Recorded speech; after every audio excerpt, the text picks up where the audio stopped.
শুভেচ্ছা জানিয়ে শুরু করছি। আজকে যে আমার আলোচনা বিষয় সেটা হচ্ছে পার্সন অফ আগের পর্বে আমি টোটাল পার্সোনাল স্পেস কাকে বলে, কত প্রকার সেটা নিয়ে কথা বলেছিলাম এবং এখন কথা বলবো এই পার্টস অফ স্পিচের যে 8টি প্রকার আছে এই 8টি প্রকারের প্রত্যেকটা কাকে বলে এবং সেখানে একটা বা দুইটা করে আমি উদাহরণ দিয়ে বোঝানোর চেষ্টা করব। আশা করি ভালো লাগবে। সেটা যদি আমরা শেখার চেষ্টা করি এখান থেকে আমরা শিখতে পারবো ইনশাআল্লাহ, এই আশাবাদ ব্যক্ত করি। এখন আমরা আসছি প্রথম যেটা থাকে পার্টস অফ স্পিচের প্রথম যে প্রকারটা আমরা সাধারণত জেনে থাকি সেটাকে বলি আমরা কি নাউন বলি। সেটাকে কি বলি? নাউন বলি। 2 নম্বরটাকে কি বলি? প্রোনাউন। 3 নম্বরটাকে অ্যাডজেক্টিভ। 4 নম্বরটাকে ভার্ব।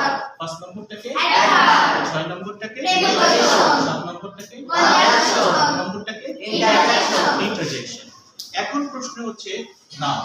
নাউন কাকে বলি? What is noun? What is noun? Noun is a naming word. Noun is a naming word. Noun হলো একটি নাম জাতীয় শব্দ। Noun is nothing but a name of a person, of a thing or a object. কোনো ব্যক্তি, বস্তু বা কোনো বিষয়ের নাম বোঝালে, কোনো ব্যক্তি, বস্তু বা কোনো বিষয়ের নাম বোঝালে সেটাকে বলি আমরা নাউন। তাহলে noun is nothing but a name. Noun is nothing but a name. What is noun? Noun is nothing but a name. Okay. Any name is noun. Any name is noun. What is noun? Any name is noun. Noun is a naming word. Noun is a naming word. অর্থাৎ নাম জাতীয় শব্দই হলো noun. Suppose Romana.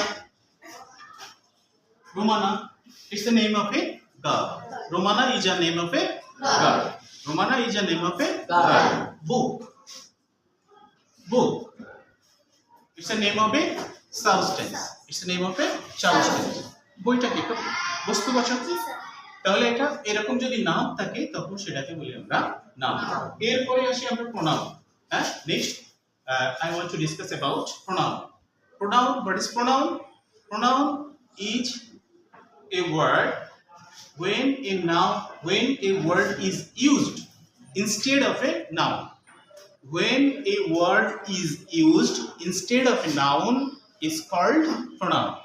যখন কোনো নামের পরিবর্তে আমরা একটি শব্দ ব্যবহার করি, কি বললাম? যখন কোনো নামের পরিবর্তে আমরা একটি শব্দ ব্যবহার করি তখন সেটাকে বলি আমরা প্রোনাউন। ঠিক আছে? আমি যদি বলি বারবার বলতে থাকি যে আমি ফারুক, ফারুক, ফারুক, বারবার বলছি কি